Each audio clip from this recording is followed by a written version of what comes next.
পার্থপ্রতিম, যে সময় এই শালবনী থানার পুলিশ আধিকারিকরা তারা পৌঁছে যান অভিষেক বন্দ্যোপাধ্যায়ের পটুয়াপাড়ার কালীঘাট রোডের এই বাড়িতে, তখন তুমি সেখানে ছিলে, ঠিক কিভাবে তারা তল্লাশি অভিযান চালালেন এবং এখনো পর্যন্ত এই তদন্ত প্রক্রিয়া নিয়ে কি খবর রয়েছে?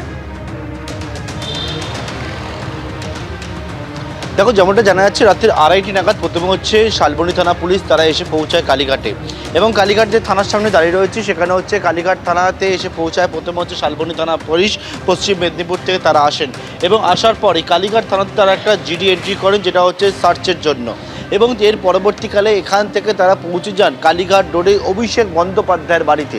অভিষেক বন্দ্যোপাধ্যায় যে বাড়িতে উপস্থিত ছিলেন সেই বাড়িতে একেবারে ভোর রাতে তারা পৌঁছে যান। পৌঁছবার পর পুলিশ সূত্রে জানতে পারছি তারা হচ্ছেন যে বিষয়টা জানান যে তারা একটা মামলা তদন্তের জন্য এসছেন, সেটা হচ্ছে অভিষেক বন্দ্যোপাধ্যায়ের আপ্তসহায়ক সুমিত রায়, তার খোঁজ করতেই তারা কিন্তু এসছেন। কিন্তু পুলিশের দাবি বাড়িতে যখন পৌঁছায়, বাড়িতে পৌঁছাবার পর পুলিশ জানায় যে তারা মনে করছেন সুমিত রায়ের আপ্তসহায়ক, সুমিত রায় অর্থাৎ এই আপ্তসহায়ক সে হচ্ছে কালীঘাট রোডের বাড়িতেই রয়েছেন। তাদের কাছে এটা ইনফরমেশন রয়েছে টাওয়ার লোকেশন থেকে শুরু করে বিভিন্ন ক্ষেত্রে।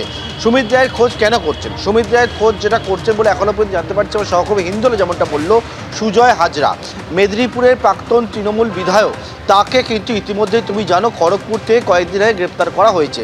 তার বিরুদ্ধে এক্সটর্শন, ফরজারি, ল্যান্ড ডিসপুটের কিছু বিষয়ে কিন্তু মামলা রয়েছে, এবং সেই মামলাতে সুজয় হাজরাকে গ্রেপ্তার করা হয়েছে এবং আরও কয়েকজনকে এই মামলাতে গ্রেপ্তার করা হয়েছে। তাকে জিজ্ঞাসাবাদ এবং এই মামলার তদন্তে এই অভিষেক বন্দ্যোপাধ্যায়ের আপ্তসহায়ক সুমিত রায়ের নাম উঠে আসে, এবং সেক্ষেত্রে পুলিশ মনে করে যে সুমিত রায় কিন্তু সরাসরি যুক্ততা রয়েছেন এই মামলার সঙ্গে। এর পরবর্তীকালে সুমিত রায়ের খোঁজ যখন তারা শুরু করে, সুমিত রায়কে তারা পাচ্ছিলেন না, কিন্তু তারা পুলিশের দাবি যে তারা টাওয়ার লোকেশন এবং অন্যান্য লোকেশন থেকে জানতে পারেন কালীঘাট রোডে অর্থাৎ অভিষেক বন্দ্যোপাধ্যায় তার বাড়িতেই সুমিত রায় রয়েছেন, এবং সেই মতো যখন হানা দেওয়ার পরেই তারা কিন্তু কেউ কোঅপারেট করছিলেন না। এর পরবর্তীকালে যারা কালীঘাট রোডে বাড়িতে সেই সময় অভিষেক বন্দ্যোপাধ্যায় বেশ কয়েকজন নিরাপত্তা রক্ষী নিয়োগ করেছেন, তাদেরকে যখন বলা হয় যে তারা ভেতরে সার্চ করতে চান এবং তাদের কাছে নির্দিষ্ট কাগজপত্র নথিপত্র রয়েছে, কিন্তু এই বাড়িতে কোনো রকমভাবে সহযোগিতা করা হচ্ছিল না, দরজা খোলা হচ্ছিল না।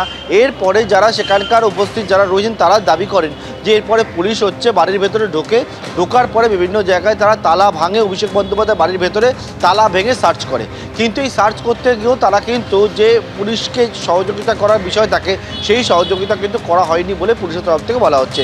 এরপরে একবারে ভোর রাত থেকে যখন পুলিশ সেখানে পৌঁছে যায়, তারপরে সার্চ হয়, সার্চ হওয়ার পর এবং সকাল 7:30টার কিছুটা পরে একেবারে শালবনী থানা পুলিশ তারা অভিষেক বন্দ্যোপাধ্যায় বাড়ি থেকে বেরোলো। তারা যে চলে গেছেন শালবনীতে ফিরে গেছেন তেমনটা কিন্তু নয়, এখনও পর্যন্ত তারা কলকাতা শহরের মধ্যেই রয়েছেন। তারা জানাচ্ছেন তারা হচ্ছে আপ্তসহায়কের খোঁজ করতে এসছেন, তার খোঁজে বিভিন্ন জায়গায় কিন্তু এখনও তারা রয়েছেন এই কলকাতার মধ্যেই। এবং সেক্ষেত্রে হচ্ছে যে আমরা দেখলাম কি যখন পুলিশের টিম অভিষেক বন্দ্যোপাধ্যায় বাড়ি থেকে বেরোবার পর মমতা বন্দ্যোপাধ্যায় এবং অভিষেক বন্দ্যোপাধ্যায় দুজনেই নেমে আসেন।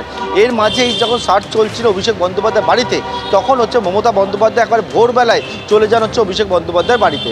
এবারে মমতা বন্দ্যোপাধ্যায়কে দেখলাম যে তিনি কোনো কথা না বললে অভিষেক বন্দ্যোপাধ্যায় জানান যে গোটা বিষয়টা তারা রেকর্ড করা আছে এবং গোটা বাড়িতে সার্চ করা হয়েছে, এবং সেই বিষয়ে অভিষেক বন্দ্যোপাধ্যায় জানান। এবং জানাবার পর অভিষেক বন্দ্যোপাধ্যায় বাড়ির ভেতরে যারা নিরাপত্তার দায়িত্বে রয়েছেন, যারা হচ্ছে ব্যক্তিগত নিরাপত্তা রক্ষী নিয়োগ করেছেন অভিষেক বন্দ্যোপাধ্যায়, তাদের সঙ্গে কথা বলেন, কথা বলার পর ওপরে উঠে যান।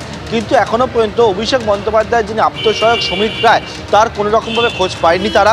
অভিষেক বন্দ্যোপাধ্যায়ের আপ্তসহায়কের খোঁজে বিভিন্ন জায়গাতে পশ্চিম মেদিনীপুরের শালবনী থানা পুলিশ এখনও পর্যন্ত রয়েছে। একদমই পার্থপ্রতিম, তুমি আমাদের সঙ্গে থাকো। এবিপি আনন্দ এগিয়ে থাকে, এগিয়ে রাখে।